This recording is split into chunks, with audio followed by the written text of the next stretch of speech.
Fala pessoal, como é que vocês estão? Tudo certo? Espero que sim. Como é que estão seus estudos? Como é que está a sua preparação aí? Por aqui, professor Anésio Andrade, para a gente fazer aqui hoje uma super revisão, uma bateria de questões aí focado no nosso CNU, no nosso Concurso Nacional Unificado, que já está aí na boca do gol, prestes para sair. A prova já é neste próximo final de semana.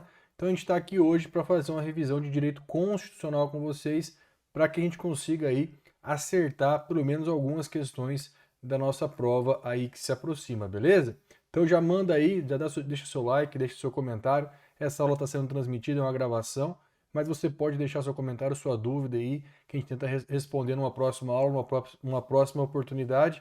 E eu espero que a gente consiga aí, então, nessa reta final, te ajudar um pouquinho na sua preparação, independentemente aí de qual cargo que você vai fazer, e se você também não for fazer o concurso do CNU, não tem problema nenhum, porque a gente vai falar aqui de temas que caem em praticamente todo concurso público, praticamente não, na verdade todo concurso público cai o conteúdo que a gente vai conversar aqui hoje. Então a sua aula não será perdida e vai servir aí para vários certames e para sua preparação em geral, legal?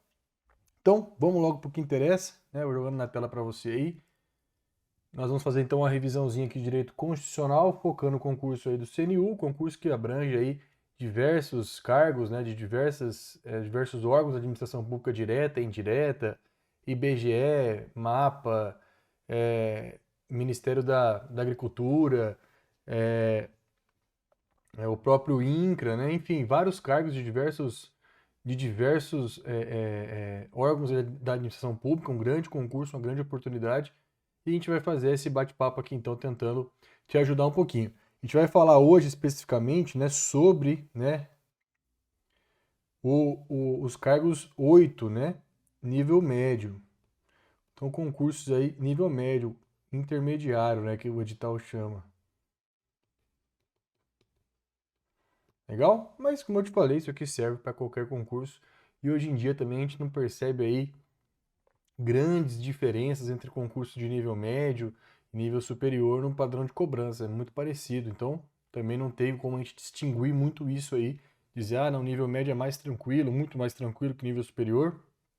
Regra geral, se a gente analisar as questões aí dos últimos certames, a gente percebe que o nível, na verdade, é muito parecido, né? Muito próximo.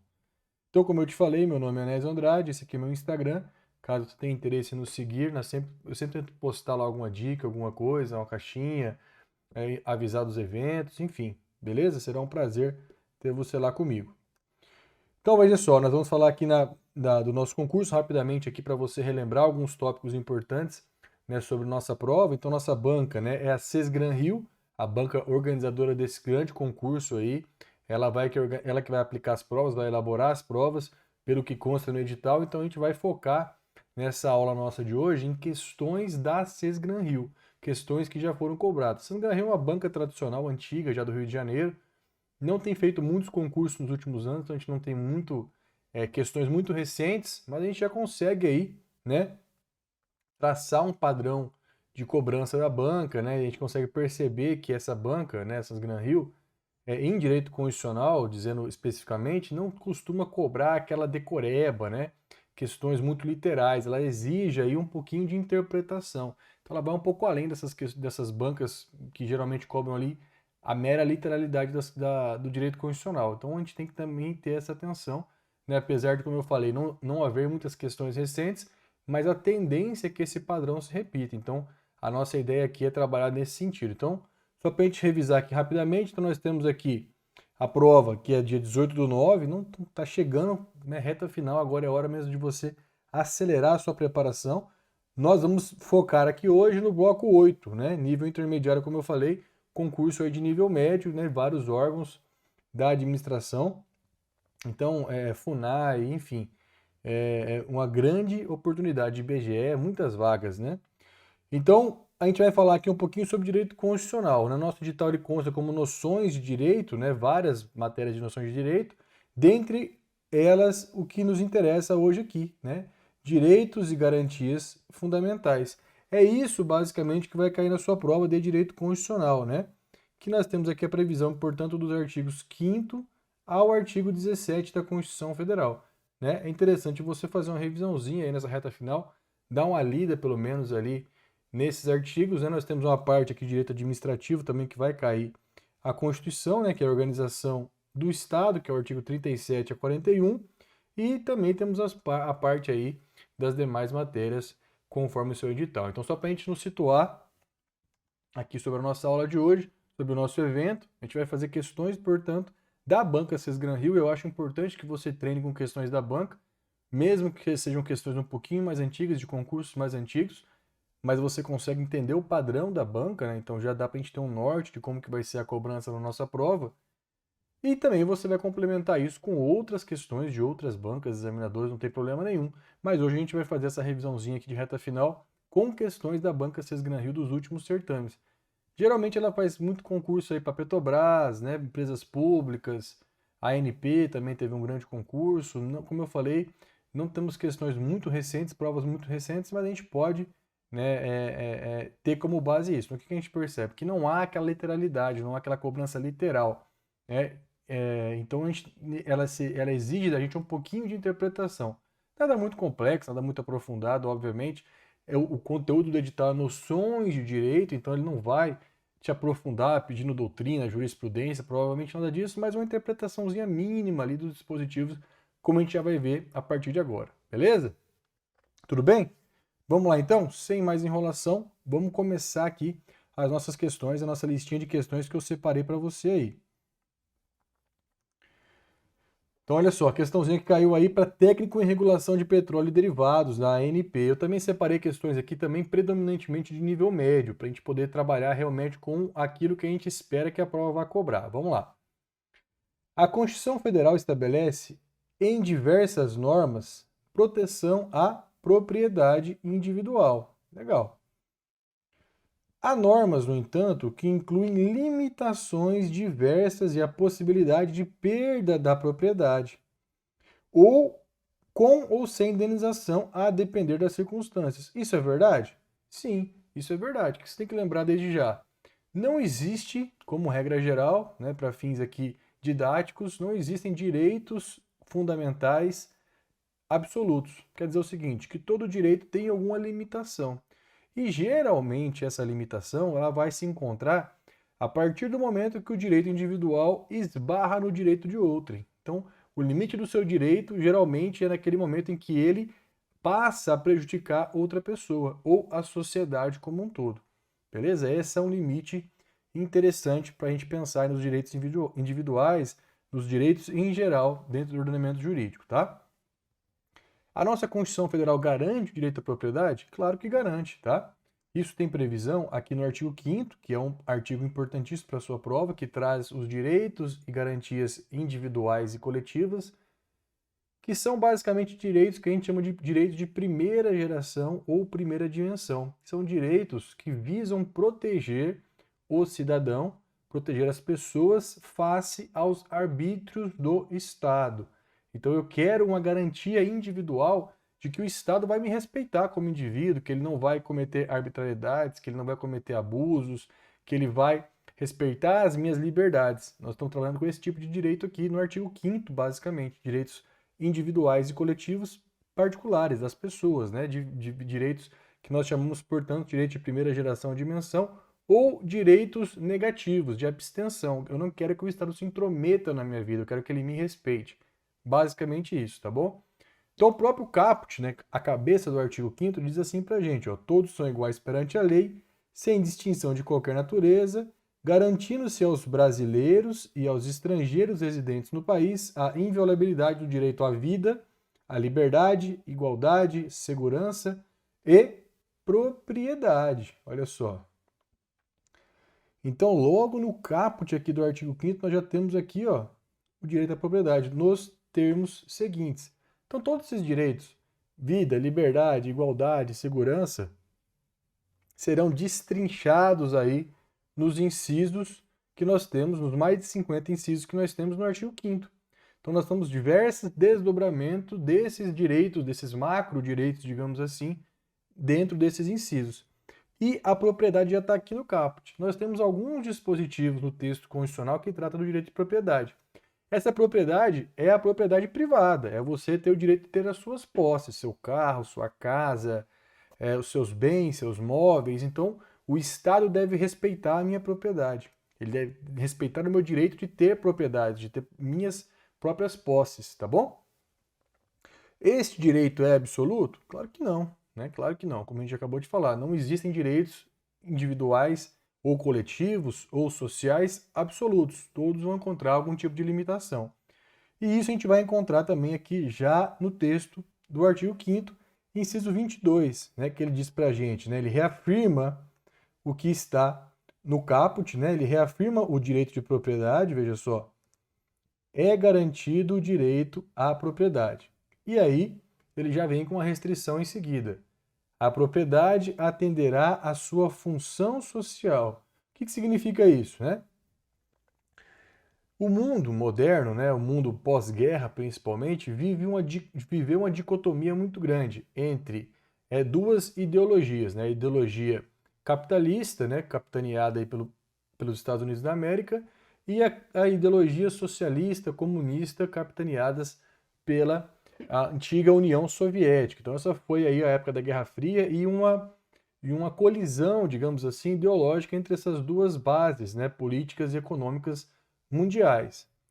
Por um lado, né, o capitalismo vai defender aí as liberdades e a propriedade de forma praticamente absoluta. Já o comunismo, o socialismo, vai defender uma relativização dessa propriedade em prol do social, por isso que chama-se socialismo ou comunismo, ou seja, não existe propriedade privada, existe uma propriedade comunitária, tá bom? Então, nessa briga, a nossa Constituição ela adotou o meio termo. Ela falou o seguinte, ó, tem a propriedade, mas essa propriedade tem que observar alguns requisitos. E um deles é a sua função social. Então, a minha propriedade privada ela tem que coexistir com o interesse da coletividade. E ela vai trazer uma série de restrições para isso, como o próprio caput da questão nos diz.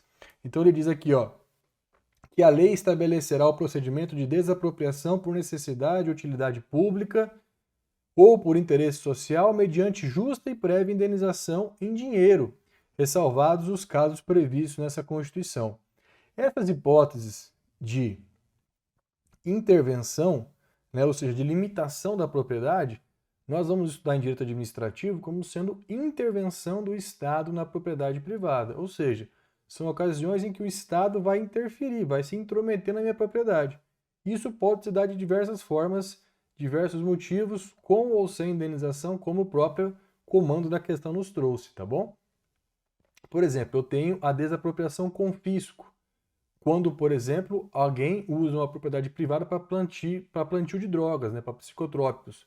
Essa pessoa vai perder essa propriedade sem nenhum tipo de indenização. Por quê? Porque ele não observou a função social dessa propriedade. Ele utilizou a propriedade, uma propriedade rural, por exemplo, para plantar maconha, ópio, haxixe, seja lá o que for, por exemplo, tá? Então ele utilizou essa propriedade em desacordo com a sua função social e o próprio texto constitucional diz que nesses casos ele vai perder a propriedade sem direito a qualquer tipo de indenização, tá bom? Você tem que, por exemplo, se você tem um terreno, um lote na cidade, você tem que manter aquele terreno limpo, você não pode deixar ele acumulando insetos, enfim. Então são diversas as restrições que o Estado vai trazer sob pena de sancionar você até mesmo com a supressão, com a perda dessa propriedade, tá? Outra espécie, outro tipo de intervenção do Estado na propriedade, muito comum em provas, cai bastante em provas, é a chamada requisição administrativa. Está aqui no inciso 25 do artigo 5º. Como que funciona essa requisição administrativa? Ó, no caso de iminente perigo público, a autoridade competente poderá usar de propriedade particular assegurada ao proprietário indenização ulterior. Indenização ulterior se houver dano. Cai muito em prova isso aqui, tá bom? Então eu vou indenizar. Então veja, perceba que isso é uma restrição na sua propriedade, ou seja, o Estado, a partir de um agente público, de um servidor público, vai poder usar a sua propriedade, né, no caso de iminente perigo público, e ele vai te indenizar posteriormente se houver dano, tá bom? Então, por exemplo, tem um prédio, né, esse exemplo clássico, né? Tem um prédio pegando fogo. Para eu acessar um apartamento, eu tenho que entrar em outro. A pessoa que é dona daquele apartamento pode se negar a isso? Não, porque é um caso de iminente perigo público, durante uma necessidade de uso da propriedade privada pelo Estado. Outro exemplo agora, recente, né? Infelizmente nós tivemos esse caso da queda do avião lá em São Paulo. O avião que saiu de Cascavel, ia para São Paulo, caiu em uma propriedade privada, dentro de um condomínio fechado, né? E a polícia teve que entrar lá, os bombeiros tiveram que entrar lá. Esse tipo de acesso é autorizado nesse caso, uma requisição administrativa. Então eu vou ter que usar, eu vou ter que acessar aquela propriedade, vou ter que passar por uma casa, de repente eu vou ter até que tomar um banho ali, vou ter que fazer uma sala de controle para aquela situação em uma daquelas casas, eu vou ter que ter um suporte ali logístico, enfim. Isso é um caso de requisição administrativa. Geralmente, né, nesses momentos de comoção, a solidariedade do brasileiro sempre fala mais alto, eles vão ceder aí de bom grado a propriedade. Mas caso ele não quisesse, ele tinha essa opção, falou, não, você não vai entrar aqui para pegar o avião, para resgatar as pessoas, para prestar o socorro, porque é um condomínio fechado? Não, o particular, o dono não tem esse direito, ele não pode se opor a essa atuação. Justamente aqui é a ideia da propriedade privada tendo uma função social, né, tendo uma serventia para toda a sociedade. Legal? Então aqui alguns dispositivos a respeito disso, só para a gente fazer uma rápida revisão. Vamos voltar para a questão? Então, como regra geral, estabelece-se a necessidade de que a propriedade tenha função o quê? Olha só, questãozinha tranquila, né? Qual que é a necessidade da função da propriedade? Pessoal? Não. Regional? Não. Social? Perfeito, isso mesmo. De própria? Não. Concorrencial? Também não. Então, questãozinha tranquila. Só para te lembrar que a propriedade privada deve atender à sua função social. Ou seja, este não é um direito absoluto, deve ser gozado, como os demais direitos fundamentais, dentro de limites constitucionais estabelecidos. Beleza? Tranquilidade? Então, uma rapidinha revisão aí sobre essa questão do direito de propriedade, porque é um assunto que a banca gosta. Eu já vi outras questões também dessa banca Sesgran Rio cobrando este tópico. Bora para a próxima? Olha lá. Mais uma questão agora da Petrobras. Conforme o artigo 5º da Constituição Federal, todos são iguais perante a lei, sendo todos iguais em direitos e obrigações. Esse princípio constitucional é o da... Qual que é o princípio, portanto, que consagra essa ideia de igualdade de todos perante a lei? Primeiro, vamos só relembrar rapidinho, né?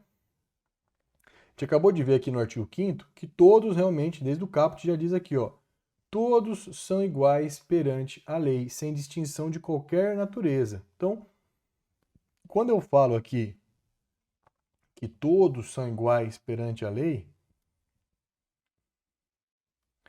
eu estou buscando uma igualdade que a gente vai chamar de igualdade formal. Por que formal? Vem de forma, né? Vem de forma. Então, perante a lei, todo mundo é igual. Nem sempre isso foi assim. Essa ideia de igualdade nasceu lá na Revolução Francesa, depois do início ali da Revolução Comercial, né? Da industrialização, das burguesias. Porque em muitos casos, nem sempre todo mundo era igual perante a lei. Eu tinha classes de pessoas, castas, né? Em alguns países até hoje isso ainda sobrevive, né? Ainda existe esse tipo de tratamento diferenciado a partir de questões sociais, de família, raciais, enfim. A própria lei trata as pessoas de forma diferente, entre homens e mulheres principalmente, né? Então, essa ideia de igualdade nasce aí na Revolução Francesa, no constitucionalismo e tudo mais, e busca, portanto, uma igualdade formal. Eu tratar todas as pessoas de igual forma. Todo mundo nasce livre, todo mundo nasce igual, independentemente de sexo, raça, descendência, procedência nacional, enfim, todos são iguais perante a lei. Essa é uma igualdade chamada de igualdade formal, portanto, tá bom? Então, não há diferença entre. O direito não pode diferenciar ninguém. Por exemplo, quando a Constituição determina que homens e mulheres são iguais em direitos e obrigações. Artigo 5º, inciso 1º, tá? Ou seja, homens e mulheres são iguais em direitos e obrigações. Eu não posso restringir isso. Contudo, só para a gente completar o nosso estudo, né, nós temos também que levar em consideração a chamada igualdade material ou isonomia material. Por quê? Em alguns momentos, em algumas circunstâncias, é necessário eu tratar os desiguais na medida da sua desigualdade, como dizia o grande Rui Barbosa, né? O grande jurista Rui Barbosa. Então, a lei e a própria Constituição vai trazer situações em que eu vou tratar de maneira diferente as pessoas de acordo com as suas particularidades, de acordo com as suas vulnerabilidades. Por exemplo, né, quando o próprio artigo 37 da Constituição prevê a reserva de vagas de cotas para deficientes físicos, ou seja, ele vai tratar aquele grupo da sociedade que é vulnerável, que tem mais vulnerabilidade, que tem talvez aí uma carga maior de peso, de sofrimento social, enfim, e vai trazer um tratamento diferenciado. Isso é um preconceito? Não. Pelo contrário, é uma discriminação positiva para favorecer aquela determinada classe de pessoas, aquele determinado grupo social que está em condição de desigualdade, tá bom? Outro exemplo, como eu falei, como eu citei aqui no slide, né, é a Lei Maria da Penha, por exemplo, que reconhece a vulnerabilidade da mulher na relação doméstica e traz aí dispositivos especiais para proteger essa mulher, tá bom? Um tratamento jurídico diverso, diferente, tá bom? Então, esse princípio da isonomia que a questão traz para a gente aqui, tá? Então, já respondendo, qual que é esse princípio da igualdade? Seria da igualdade, né? Poderíamos chamar de igualdade, mas o termo mais correto é realmente isonomia. Por quê?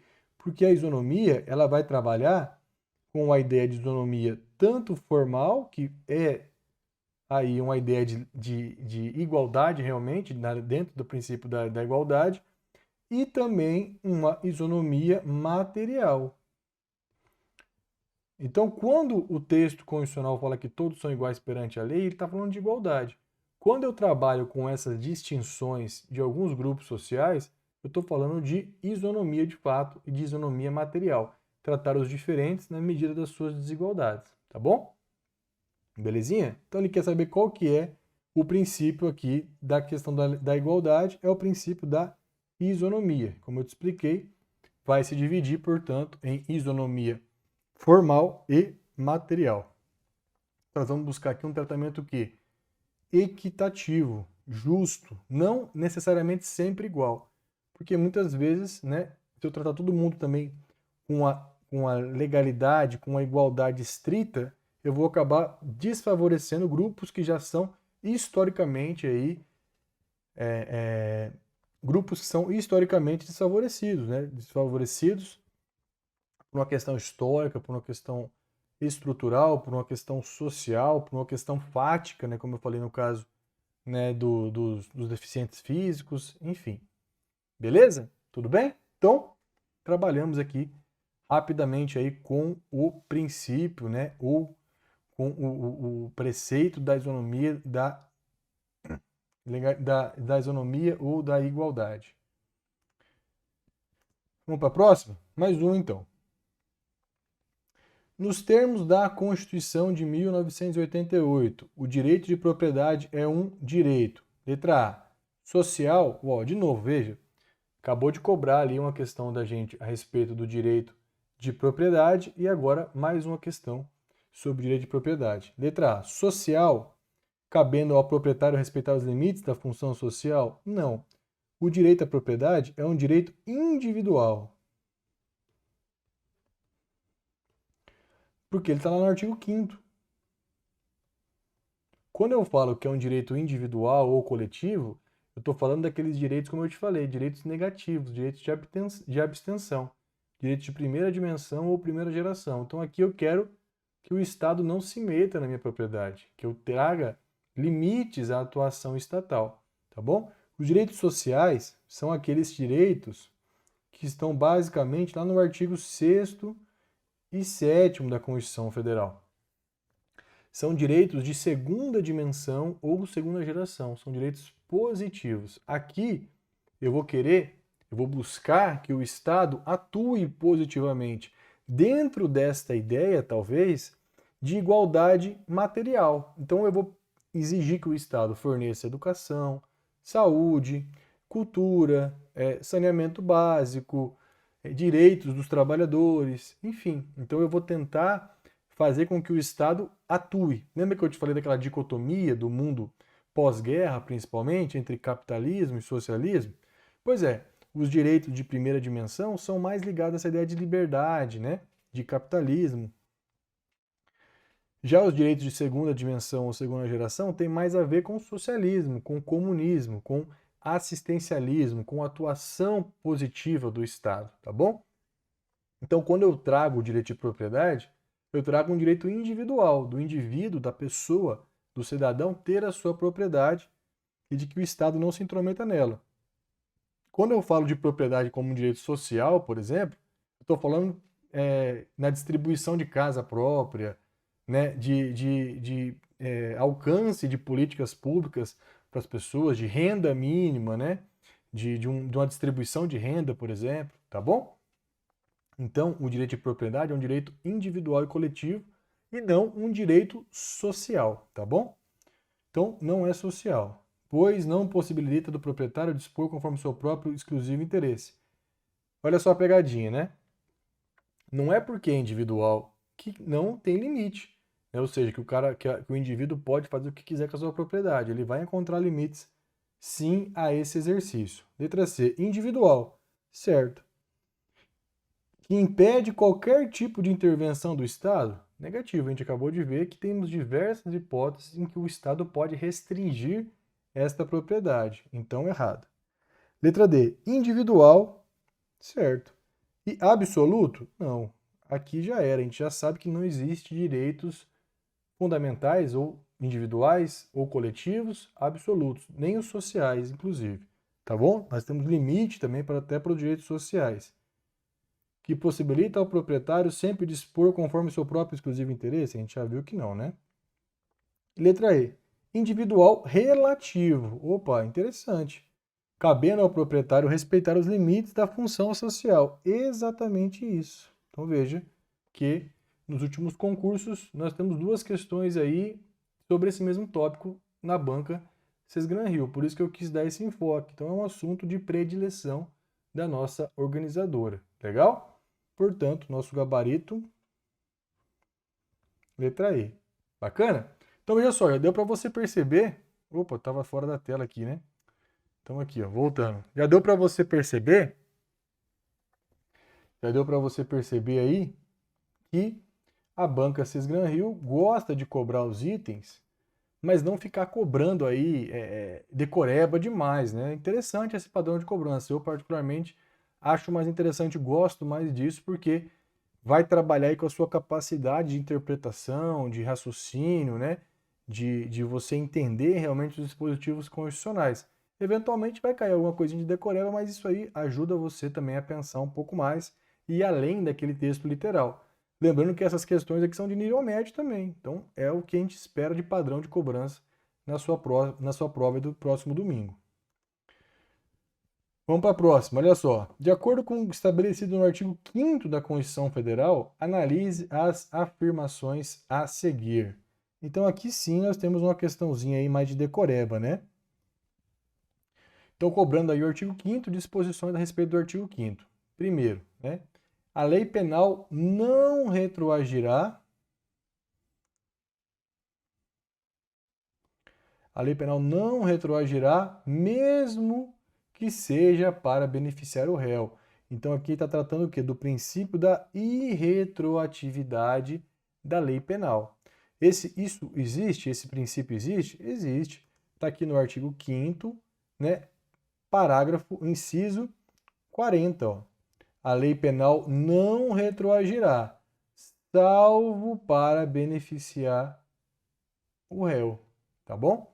Então, regra geral, normas sancionatórias, normas punitivas, em especial, né, principalmente dentro do direito penal, inclusive o STF tem uma decisão recente a respeito desse assunto, dentro do direito penal, ou seja, normas que criam crimes, que criminalizam condutas, que restringem a liberdade de locomoção, não retroagem, quer dizer o seguinte, elas só valem a partir do momento em que forem promulgadas.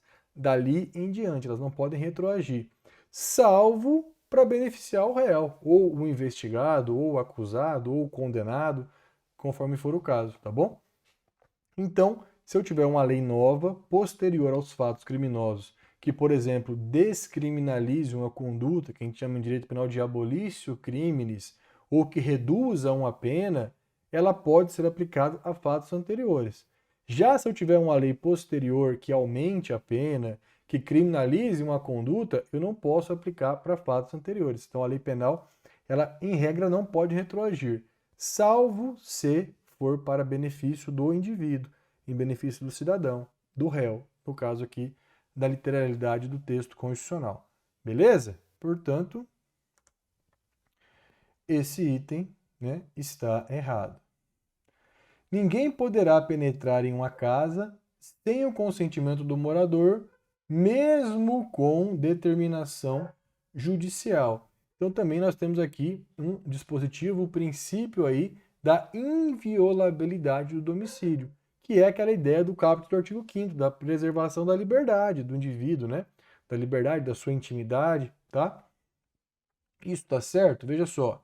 O artigo 5º, inciso 11, diz pra gente o seguinte, ó, que a casa é asilo inviolável do indivíduo, ninguém nela podendo penetrar sem o consentimento do morador. Então aqui é a regra geral. Ou seja, a sua casa é seu asilo inviolável. Isso existe desde 1215 da Carta do Rei João Sem Terra da Inglaterra. É uma ideia de que dentro da sua casa você é a autoridade suprema, né? Ninguém pode violar o seu domicílio, né? É asilo inviolável. Então, eu não posso entrar na sua casa sem o seu consentimento, sem o consentimento do morador. Mas esse direito absoluto? Não. Como os demais direitos também não são, como a gente já falou anteriormente. Então, eu posso restringir esse direito? Posso, em algumas circunstâncias. Quais são elas?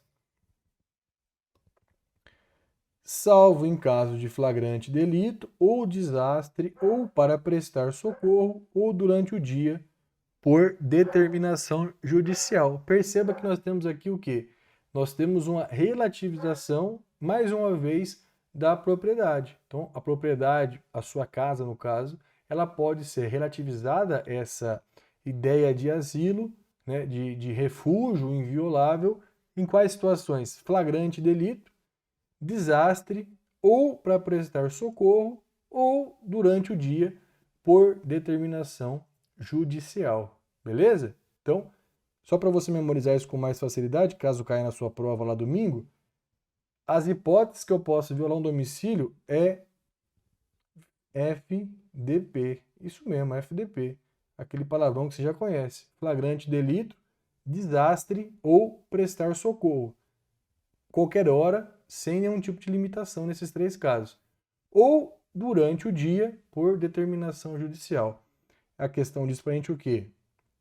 Que ninguém pode entrar na casa sem consentimento, mesmo com determinação judicial. Não. Com determinação judicial durante o dia, eu posso entrar mais o FDP. Lembra do FDP? Flagrante delito, desastre ou prestar socorro. Legal? Portanto, item incorreto. 3. Homens e mulheres são iguais em direitos e obrigações? Certo, a gente acabou de ver isso. Artigo 5º, inciso 1º, que traz essa ideia de igualdade entre os homens e as mulheres. Algo que parece óbvio para a gente, mas é fruto de um grande processo aí de mudança, de desconstrução. Até poucos anos atrás, menos de 50 anos atrás, no Brasil, as mulheres, por exemplo, não tinham direito sequer ao voto, né? Só poderiam trabalhar com autorização do marido. Então, a Constituição de 88 já consagra aqui logo no inciso 1º que os homens e as mulheres são iguais, né, em direitos e obrigações. Lembrando que isso aqui é uma igualdade formal, né? Nós temos ainda dispositivos que protegem a mulher dessa relação, que trazem, por exemplo, cotas de participação para mulheres em eleições, por exemplo, a questão da própria Lei Maria da Penha. Então, como eu já acabei de te falar, né, nesse contexto histórico, durante muito tempo, não houve essa igualdade sequer formal entre homens e mulheres. Atualmente, para nós podermos equilibrar um pouco essa relação, existem políticas públicas para dar um privilégio, entre aspas, né, dar alguma precedência para as mulheres para equilibrar realmente, para trazer essa igualdade material, a igualdade de verdade no mundo real. Beleza?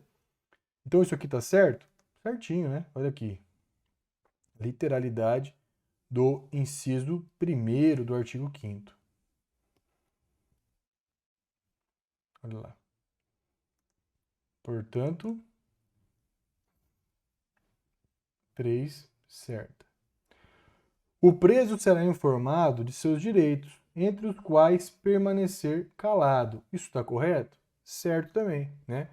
Dentro do artigo 5º, nós temos diversos dispositivos que regem aí os direitos dos presos, das pessoas privadas de liberdade, o tratamento que a gente chama de direito constitucional penal e processual penal. Tratamentos criminais, né, de aspectos criminais dentro do texto constitucional. Dentre eles, nós temos o direito previsto lá no inciso 63. Olha só. O preso será informado dos seus direitos, entre os quais o de permanecer calado, sendo-lhe assegurada a assistência da família e do advogado. Isso aqui é um princípio que nós chamamos do princípio da vedação da autoincriminação. Então quer dizer o seguinte, que o indivíduo particular, ele não é obrigado a produzir prova contra ele mesmo.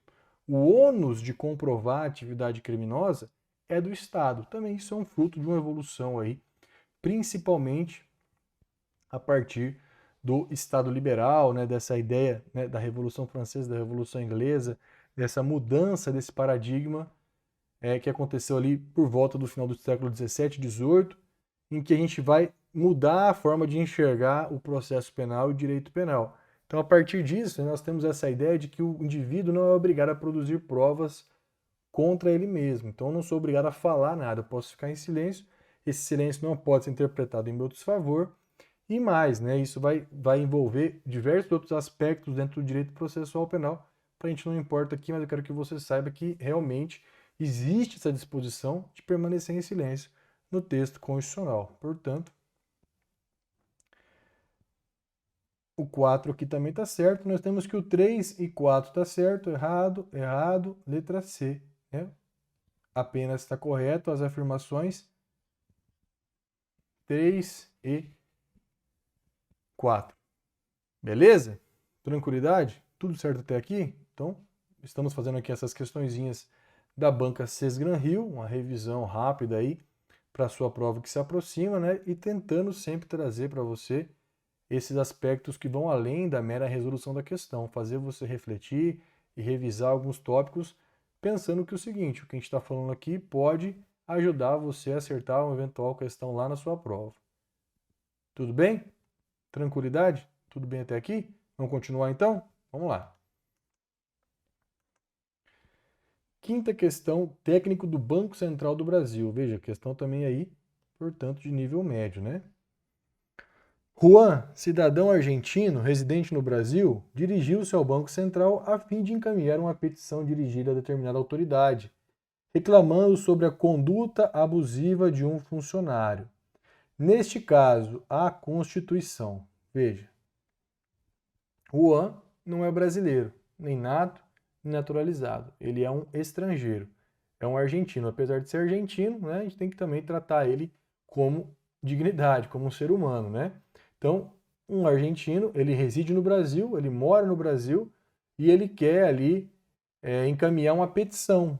Ele quer fazer uma reclamação a respeito de uma postura de um servidor, de um funcionário público ali do Banco Central do Brasil. Pelo fato dele ser estrangeiro, a gente vai ter alguma limitação com relação a esse direito? O que a Constituição trata sobre isso? Veja que a gente já falou sobre isso, né? O caput do artigo 5º, ele diz que todos são iguais perante a lei, sem distinção de qualquer natureza, garantindo-se aos brasileiros e aos estrangeiros residentes no país a igualdade da vida, a liberdade, a igualdade, a segurança e a propriedade nos seguintes termos. Quer dizer o seguinte, o caput diz o seguinte, olha, os direitos e garantias fundamentais, individuais e coletivos, eles são a todos sem distinção, o princípio da igualdade. Todos os brasileiros, sejam eles natos ou naturalizados, sem nenhum tipo de distinção, salvo aquelas distinções do próprio texto constitucional, e aos estrangeiros residentes no país. E aí você pode se perguntar, professor, mas então quer dizer que se o cara não residir no Brasil, ele não vai ter esses direitos? Não. A doutrina e o STF já interpretaram esse dispositivo há muito tempo, dando a ele uma aplicação ampla, né? Não restringindo apenas os direitos fundamentais àqueles que residem no Brasil. É claro, um estrangeiro, por exemplo, um turista, ele tem direito à propriedade, ele não pode ser roubado no Brasil, né? Apesar disso acontecer, infelizmente, mas ele tem direito a essa proteção. Ele tem direito à vida, ele tem direito à dignidade, ele tem direito a não ser tratado de forma desumana, degradante, ele não pode ser tratado com preconceito, enfim. Todos os direitos fundamentais se aplicam aos estrangeiros residentes ou não, né? O que nós temos de distinção são distinções de tratamento legal com relação a essa questão de ser estrangeiro. Por exemplo, o estrangeiro tem algumas limitações, por exemplo, ele não pode exercer, ele não faz jus, não goza de direitos políticos, né?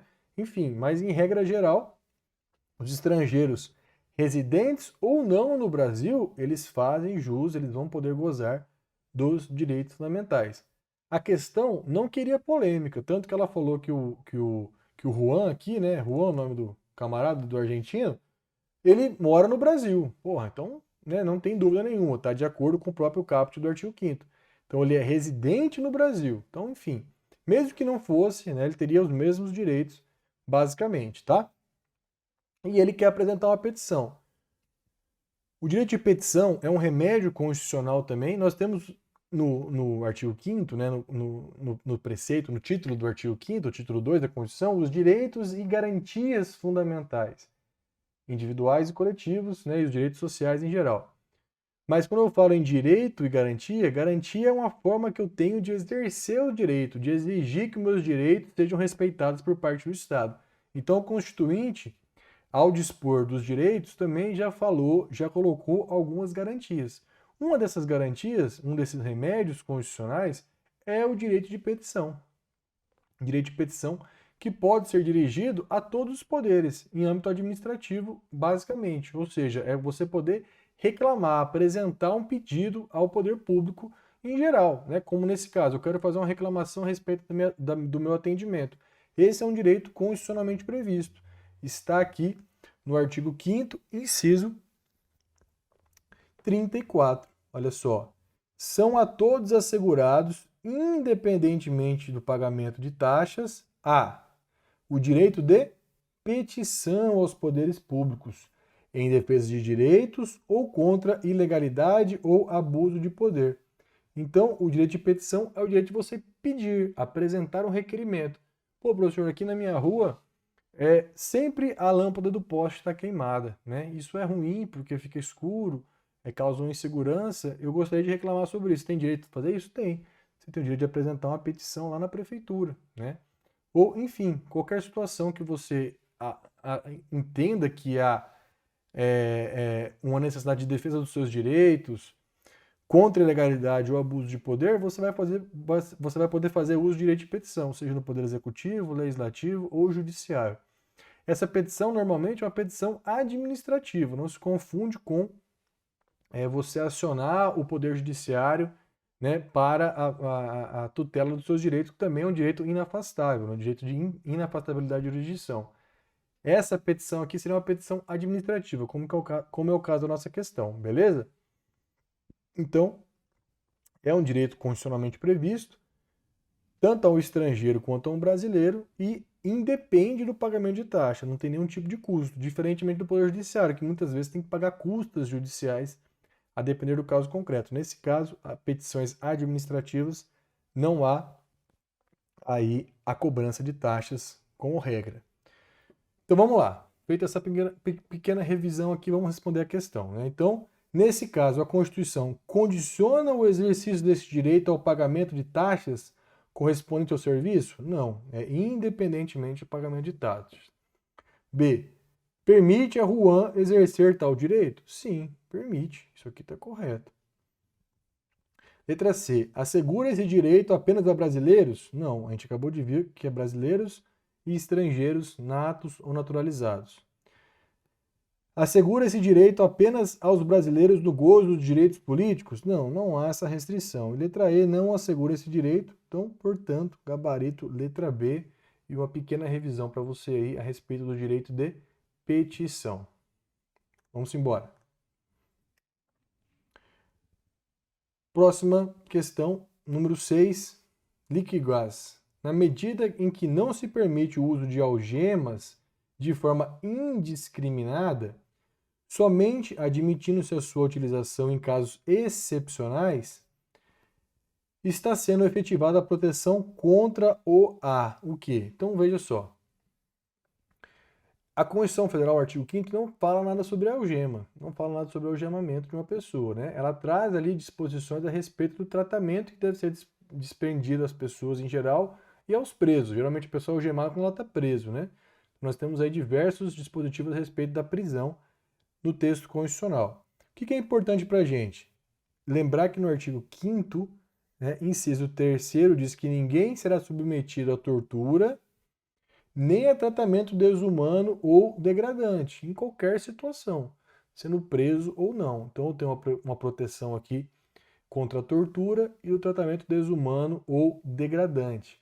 E lá no inciso 49, eu digo aqui também que é assegurado aos presos o respeito à sua integridade física e moral, tá bom?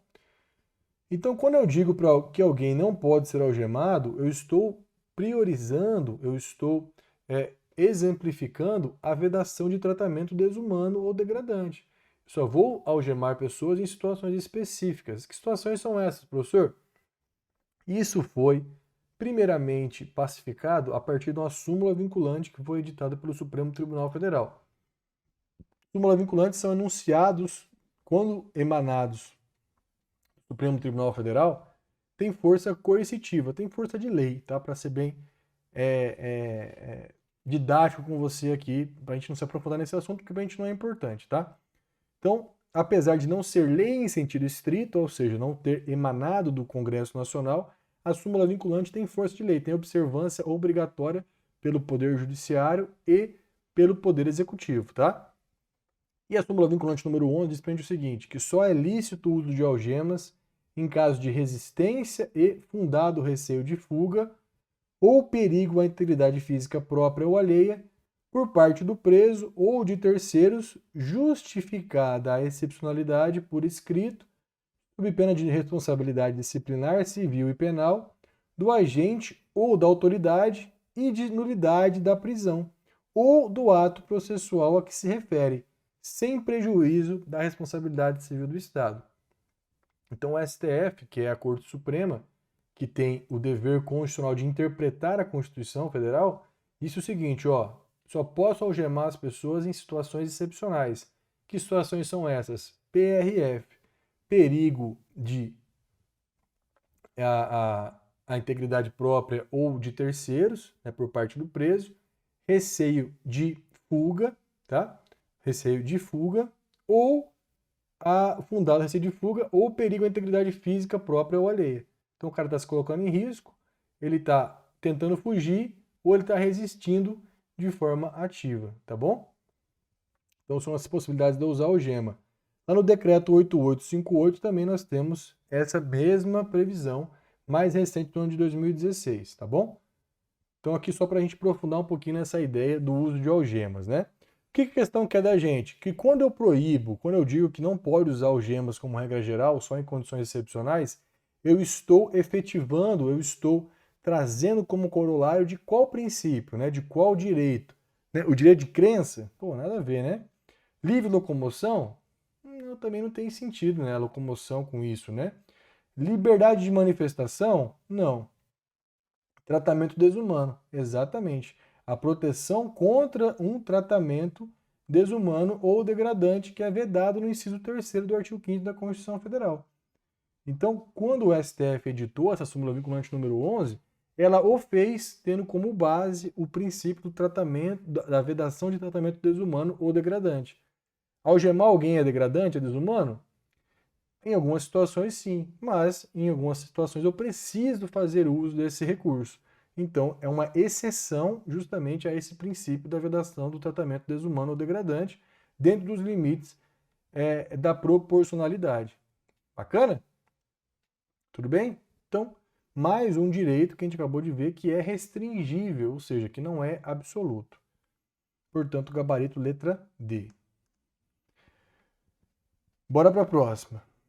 A possibilidade de quebra de sigilo das comunicações pessoais é possível, segundo a Constituição, por força de autorização judicial. Isso é verdade? Sim, isso é verdade. Veja só o que diz pra gente aqui o artigo 5º, inciso 12 e 10, né? Vamos começar pelo 12, que ele falou da inviolabilidade, né? É inviolável o sigilo da correspondência, das comunicações telegráficas, de dados de comunicações telefônicas, salvo no último caso por ordem judicial, nas hipóteses e na forma em que a lei estabelecer para fins de investigação criminal ou instrução processual penal. Então, nós temos mais uma vez um direito e a limitação para esse direito. Então, é inviolável, como regra geral, o sigilo da correspondência, das comunicações, de dados e telefônicas, salvo por decisão judicial para fins de investigação penal, né? Investigação criminal, nos termos da lei. Que lei, professor? 9296, tá? Na lei 9296, que vai trazer as possibilidades de você quebrar um sigilo telemático, por exemplo, tá? Interceptação telefônica. E o inciso 10 traz para a gente a ideia da inviolabilidade, a intimidade e a vida privada, a honra e a imagem das pessoas, assegurado o direito de indenização pelo dano material ou moral decorrente da sua violação. Então, o direito de intimidade, de vida privada, ele vai ter uma derivação. A derivação desse direito de intimidade e vida privada são vários, inclusive aquele que a gente acabou de ver aqui da inviolabilidade do domicílio. Então, eu estou preservando a intimidade e a vida privada, dizendo que, como regra geral, ninguém pode entrar na casa de outra pessoa sem seu consentimento, tá bom? Salvo nas hipóteses constitucionais. E aqui é a mesma coisa no inciso 12. Eu estou também trazendo a previsão de inviolabilidade das correspondências, das telecomunicações, salvo com decisão judicial para fins de instrução criminal e investigação, né? Investigação criminal ou instrução processual penal. Então perceba que também é uma derivação do direito à intimidade, à vida privada, beleza? A questão cobre exatamente isso, né? No campo desse tema, a regra de proibição de acesso às comunicações está protegendo o direito de quê? Qual o direito que está por trás, que deriva dessa ideia da proteção da inviolabilidade das comunicações ou da própria inviolabilidade do domicílio, como a gente acabou de falar? O direito à intimidade, tá bom? Que nós temos aqui na letra E. Liberdade nada a ver, culpabilidade também não, competência, igualdade. Então, essa ideia da inviolabilidade das correspondências é uma derivação direta do direito de preservação da intimidade e da vida privada.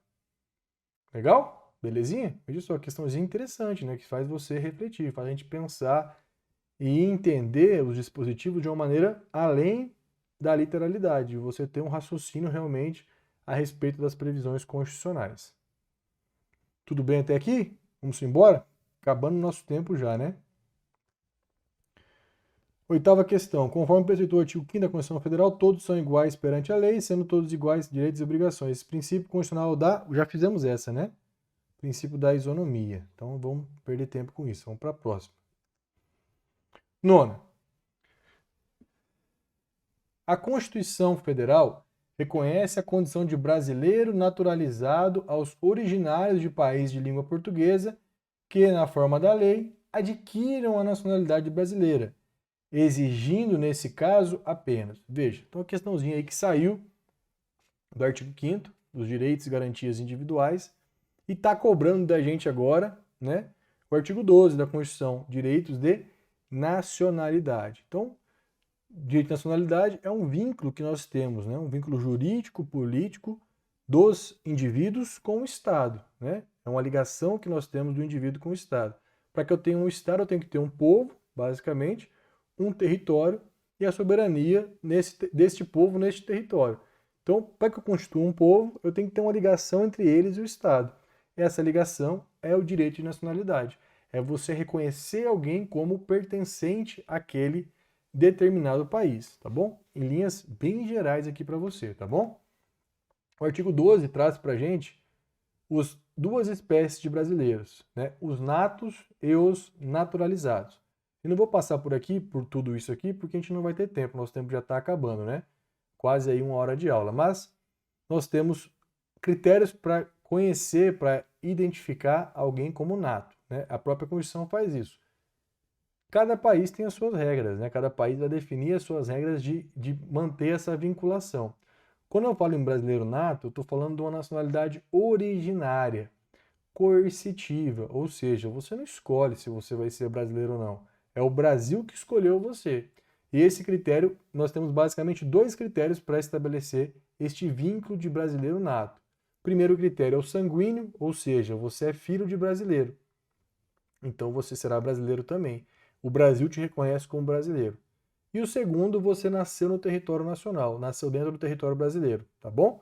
Com algumas especificações, com algumas regrinhas específicas que eu sugiro que você leia aqui no A, no B e no C do inciso 1º do artigo 12, brasileiros natos e naturalizados, critério sanguíneo e critério territorial, e os solis e os sanguíneos, né, que a gente costuma trabalhar disso em aula.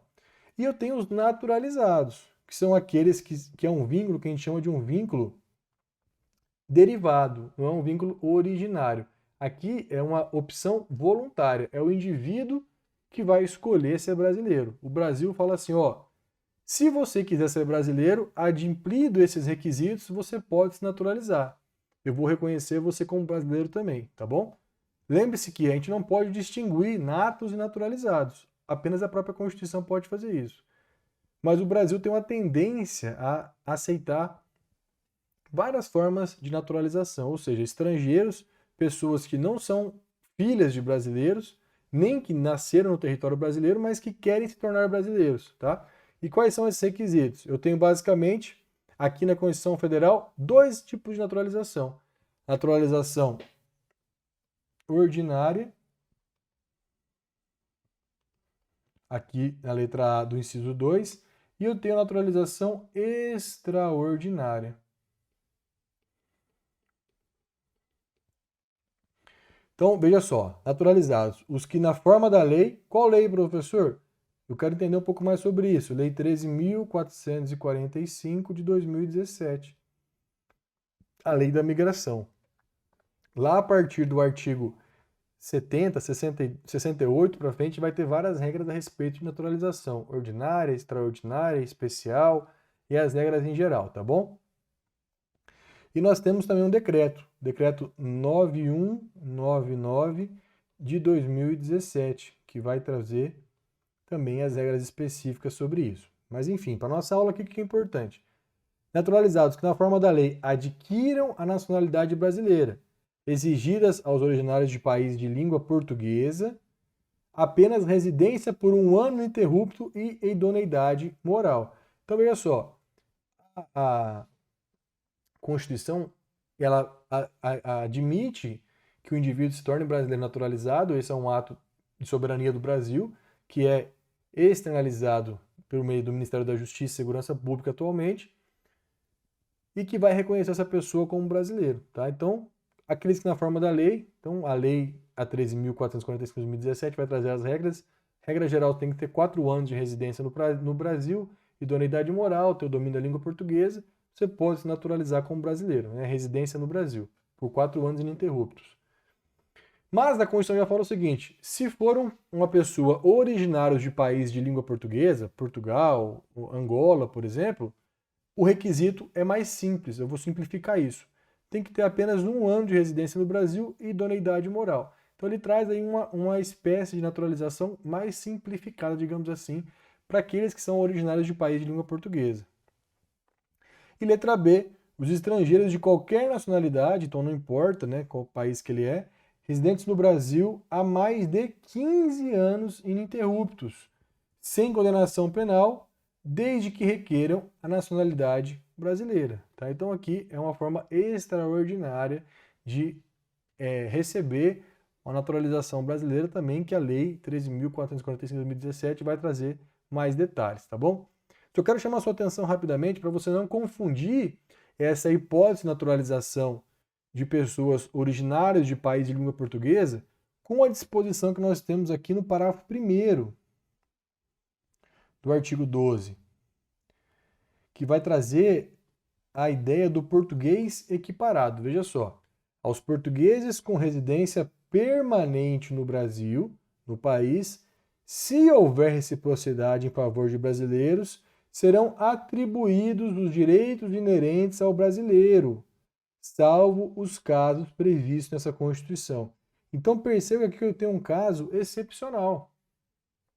O português, ele não precisa se naturalizar brasileiro para fazer gozo dos direitos inerentes a brasileiros naturalizados. Ele só precisa de ter residência no país permanente, ou seja, está morando permanentemente no Brasil, e houver a reciprocidade entre o Brasil e Portugal. Quer dizer, os brasileiros que residem em Portugal também têm a mesma previsão, têm os mesmos direitos, tá bom?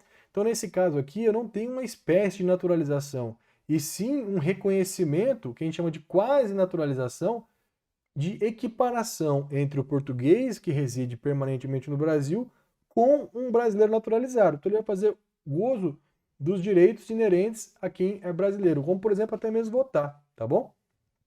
E isso a gente tem que ver lá no tratado, no acordo que existe entre Brasil e Portugal, que vai trazer algumas limitações nesse sentido, mas basicamente ele vai trazer aí o exercício dos direitos, por exemplo, fazer concurso público, enfim, outros direitos em geral que o brasileiro vai ter, tá bom?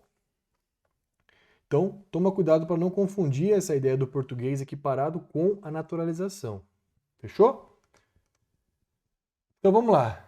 Então, a questão pergunta para a gente, no caso de brasileiros, né, para naturalização de pessoas como brasileiros de estrangeiros originários de país de língua portuguesa, qual que é o requisito?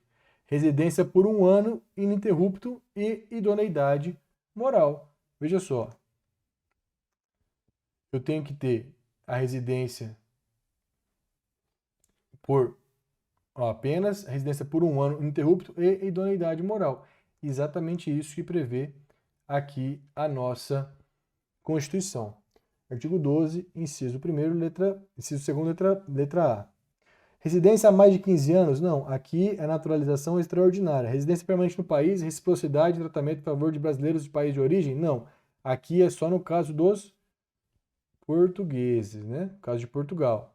Residência na República Federativa do Brasil e opção expressa depois de atingir a maioridade pela nacionalidade brasileira? Não, aqui é uma hipótese de naturalização, de adquirir a naturalidade, né, o status de brasileiro nato, né, que a gente não viu aqui, mas está lá no artigo 12, inciso 1º, que eu falei para você ler depois, posteriormente.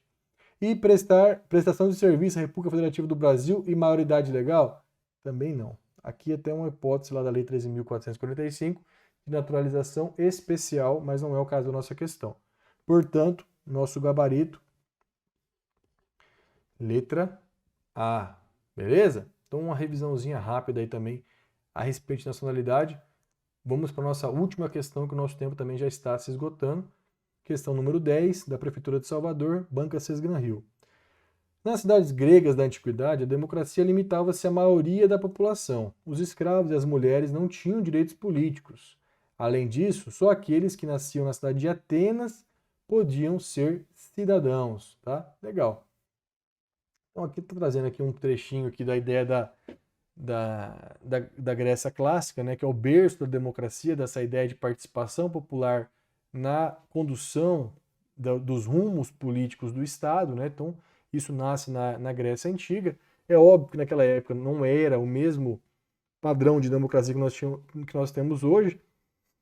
Na época nós tínhamos uma ideia de democracia direta, ou seja, todos participavam de todas as decisões relevantes ali para a cidade, né, para aquela comunidade. Então nós tínhamos uma participação direta de democracia entendida como direta, né, mas isso era limitado a uma pequena esfera da sociedade. Então aqui não tinha aquela ideia que a gente acabou de falar de igualdade entre as pessoas. Algumas pessoas eram diferentes, por exemplo, os escravos, as mulheres, as pessoas que não tinham posses, os analfabetos, não eram considerados como cidadãos, não tinham o mesmo nível perante a lei, né, perante as normas sociais que regiam aquela época, tá bom? Aqui foi só um pequeno textinho motivador para a questão, mas o que ele quer saber da gente? Ele quer saber da gente a respeito dos direitos políticos que regem o Brasil. Esses direitos políticos estão previstos lá a partir do artigo 14 da nossa Constituição. Então, de acordo com a Constituição Brasileira de 88, quem não pode votar. Então, quando ele fala aqui de democracia, né, nós temos que lembrar o seguinte: a base da nossa sociedade é a democracia, tanto que o artigo 1º, parágrafo único da Constituição, que traz os fundamentos da República Federativa do Brasil, diz que todo o poder emana do povo, que o exerce diretamente nos termos dessa Constituição ou por meio dos representantes eleitos. Então aqui eu tenho a hipótese de democracia direta, como era lá na Grécia Antiga, ou seja, o próprio povo, o próprio cidadão escolhendo, tomando decisões para a sociedade, e eu tenho a ideia de democracia indireta, que é feita a partir dos representantes eleitos, que é a regra geral, ou seja, né, atualmente nós não temos condições, pelo menos até agora, de que todos participem para, por exemplo, aprovação de uma lei, para decisões, né, políticas. Então criou-se a figura do político, né, criou-se a profissão de político. E esse político recebe votos e a partir desse voto ele representa a população. Isso nós chamamos de democracia indireta. Eu exerço por meio dos meus representantes, tá? Seja no Poder Executivo, seja no Legislativo, eu vou exercer a partir desses representantes. Legal. Então nós temos aqui um modelo de democracia semidireta, que vai misturar essas possibilidades do exercício direto da vontade política e a partir dos representantes. Isso nós temos aqui no artigo 14. Então, a soberania popular será exercida pelo sufrágio universal, ou seja, né, a possibilidade de votos a maior parte da população sem restrições ilegítimas e ilegais, como, por exemplo, segregar mulheres, ou uma segregação racial, ou étnica, ou cultural, tá? Pelo voto direto e secreto, com igual valor para todos, nos termos da lei, mediante plebiscito, referendo e iniciativa popular. Isso aqui são hipóteses de democracia direta. Exercício direto do povo, né, na condução dos assuntos políticos. Plebiscito é aquela consulta antes do ato ser votado, aprovado. Referendo é aquela consulta que a gente faz à população depois que esse ato foi aprovado, já foi votado, aquela política pública. Eu quero referendar, eu quero confirmar aquela decisão para a população. E a iniciativa popular é a possibilidade de dar início ao processo legislativo, tá bom? A confecção de uma lei.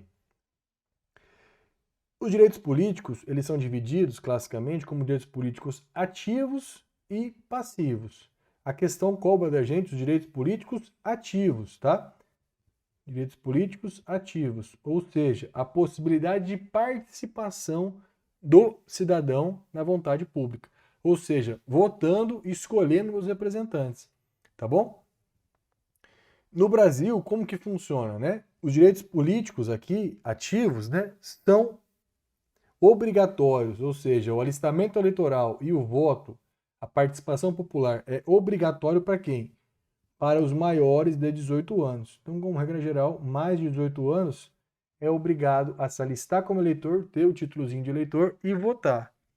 E ele é facultativo para quem? Ou seja, pode ou não exercer esse direito analfabetos e os maiores de 70 anos e entre 16 e 18 anos.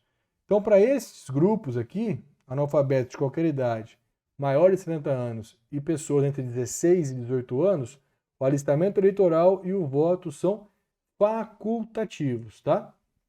Então, o exercício de direitos políticos ativos, o direito de votar, de escolher seus representantes, são exercidos dessa forma, obrigatoriamente para os maiores de 18 anos como regra, e de maneira facultativa para os analfabetos entre 16 e 18 anos e maiores de 70 anos, tá bom? Beleza? E eu tenho também os chamados direitos políticos negativos. Eu falei aqui direitos políticos positivos, ou seja, possibilidades de exercício dos direitos políticos. Direitos políticos negativos são situações em que eu vou ter restrição aos direitos políticos, em que eu não posso exercer direitos políticos. Essa restrição ela pode ser temporária ou permanente, tá? Eu tenho aqui no parágrafo 2º um exemplo de restrição. Não podem se alistar como eleitores os estrangeiros, então qualquer estrangeiro não pode se alistar como eleitor, e durante o período do serviço militar obrigatório, os conscritos. Quem que são os conscritos? São os recrutas, tá? Durante o período militar obrigatório. Então, ali entre 17 e 18 anos, no Brasil, o serviço militar é obrigatório. Todos os jovens devem se alistar ali, né, ao exército. Alguns acabam exercendo esse serviço, outros não. Mas durante o período em que ele estiver no alistamento militar obrigatório, ele é considerado conscrito. E o conscrito não pode se alistar como eleitor e, consequentemente, ele não pode votar, tá bom? Então ele tem seus direitos políticos ali suprimidos durante este período. Cuidado, o militar, né, o militar de carreira, ele faz jus aos direitos políticos, tanto ativos quanto passivos, observadas as restrições constitucionais. O que eu estou falando aqui para você é do conscrito, é o militar durante o serviço militar obrigatório, tá bom? Isso que traz para a gente aqui o parágrafo 2º. Então, rapidamente, para a gente poder responder a questão. Então, quem não pode votar no Brasil, né? Ou seja, nós temos uma restrição do voto. Quem que não pode votar? Não pode votar os estrangeiros e os conscritos. Essa é a limitação que nós temos no parágrafo 2º. São os direitos políticos negativos, ou seja, hipótese em que eu não exerço meus direitos políticos, tá? Maiores de 70 anos, tá certo? Não. Para esses aqui, o exercício do direito político é facultativo, tá? Maiores de 16 anos também é facultativo. Estrangeiros naturalizados, não. O estrangeiro naturalizado ele faz jus dos direitos como o nato, salvo as restrições constitucionais. Então, a partir do momento que ele se torna naturalizado, ele não tem mais essa restrição. Se fosse só estrangeiro, estava certo. Unicamente o Juan, da nossa questão lá da petição, esse não tem direito político, esse não pode votar. Mas a partir do momento que ele se naturalizou, ele vai fazer jus aos direitos políticos, observadas as restrições constitucionais. Os analfabetos também têm direitos políticos, só que é facultativo. Então não tem, ele pode votar sim se ele quiser. E quem estão cumprindo o serviço militar obrigatório? Opa, aqui beleza. Aqui eu estou falando do recruta, estou falando do conscrito. Bacana? Belezinha? Então, uma última questão para a gente revisar e também mais um assunto para a sua prova, beleza? Então eu vou ficando por aqui, né? Foi um prazer, uma satisfação enorme poder colaborar com você nessa reta final da sua preparação para o CNU. Desejo a você uma excelente prova, né? Que você consiga aí aproveitar esta grande oportunidade, que você reflita nesta prova a sua preparação, aquilo que você fez, aquilo que você plantou. E se também não for esta a sua prova, se você começou a estudar há pouco tempo, se você ainda não está bem preparado, quero dizer para você que continue na caminhada, que você continue tentando, que você continue se esforçando, que em breve você vai alcançar também o seu objetivo e tenha certeza que o AlphaCon está aqui para te ajudar nessa caminhada. Para deixar uma mensagem final para você, lembre-se que o segredo do sucesso é a constância do propósito. Então, só não vence aquele que desiste, que não continua, que fica pelo caminho, beleza? Então, tô lembrando para você, meu nome é Nézio Andrade, aqui está meu Instagram, deixa aí seu like, deixa seu comentário, que eu vou tentar, sempre que possível, estar com você de volta aqui para a gente bater um papo, comentar as questões e revisar um pouquinho do nosso conteúdo, beleza? Uma boa prova novamente, continue firme na sua caminhada aí e força e honra sempre. Até a nossa próxima aula.